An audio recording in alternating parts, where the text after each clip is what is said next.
NCERT की एक किताब में न्यायपालिका में भ्रष्टाचार से जुड़े एक चैप्टर को लेकर उठा विवाद अब भी थमता नहीं दिख रहा। जिन 3 शिक्षाविदों को बतौर विशेषज्ञ सेवा देने से रोका गया था, अब उन्होंने सुप्रीम कोर्ट का दरवाजा खटखटाया है। तो क्या कुछ कहा है इन शिक्षाविदों ने, क्या है पूरी खबर, जानेंगे इस रिपोर्ट में। एनसीईआरटी की एक किताब में न्यायपालिका में भ्रष्टाचार से जुड़ा एक चैप्टर शामिल किए जाने को लेकर विवाद खड़ा हो गया था।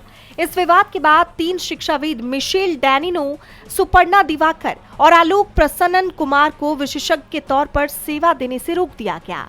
अब इन तीनों ने सुप्रीम कोर्ट में याचिका दाखिल कर अपना पक्ष रखा है। उनका कहना है कि इस सामग्री को किसी एक व्यक्ति ने नहीं बल्कि सामूहिक रूप से तैयार किया गया था।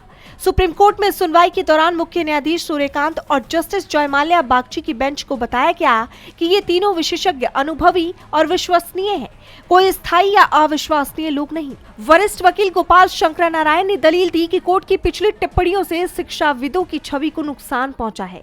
किताब में सिर्फ न्यायपालिका ही नहीं बल्कि विधायिका, कार्यपालिका और निर्वाचन आयोग से जुड़े मुद्दों का भी जिक्र किया गया है। वहीं केंद्र सरकार ने कोर्ट को बताया कि इस पूरे मामले की समीक्षा के लिए एक उच्च स्तरीय समिति बनाई गई है। इस समिति में पूर्व जज इंदु मल्होत्रा, पूर्व अटॉर्नी जनरल के वेणुगोपाल और कुलपति प्रकाश सिंह शामिल हैं। ये समिति भोपाल स्थित नेशनल जुडिशियल अकेडमी के साथ मिलकर काम करेगी। कोर्ट ने ये भी कहा कि एनसीईआरटी ने हाल ही में राष्ट्रीय पाठ्यक्रम समिति का पुनर्गठन किया है, जिसमें 20 विशेषज्ञ सदस्य होंगे। फिलहाल सुप्रीम कोर्ट ने इस मामले की अगली सुनवाई 2 हफ्ते बाद तय की है। तो कुल मिलाकर एनसीईआरटी किताब से शुरू हुआ ये विवाद अब न्यायपालिका, शिक्षा नीति और अभिव्यक्ति की सीमा जैसे बड़े सवाल खड़े कर रहा है। अब देखना ये होगा कि सुप्रीम कोर्ट इस मामले में क्या फैसला लेता है। डीबी लाइव की रिपोर्ट।